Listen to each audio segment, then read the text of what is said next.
গরমের main problem হচ্ছে low energy feel হওয়া।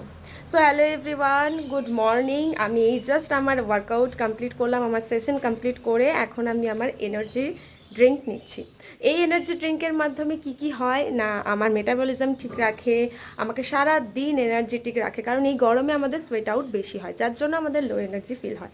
তো যারা যারা এই প্রবলেমে সাফার করছেন, তো তারা ঝটপট করে আমাকে কমেন্টে জানান, আমি আপনাদেরকে প্রপারভাবে গাইড করে দেবো যে কীভাবে আপনারা আপনাদের এনার্জিটাকে একটু বাড়াতে পারবেন এবং সারাদিন নিজেকে এনার্জেটিক রাখতে পারবেন সমস্ত কাজ এবং বাইরের কাজ করেও।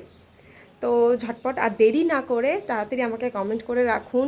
ভিডিওটা ভালো লাগলে, আপনাদের যদি এটা কোনোভাবে মনে হয় যে না ভিডিওটা আমাদের দরকার, আমাদের ভালো লেগেছে, তো অবশ্যই একটা লাইক আর কমেন্ট শেয়ার করবেন।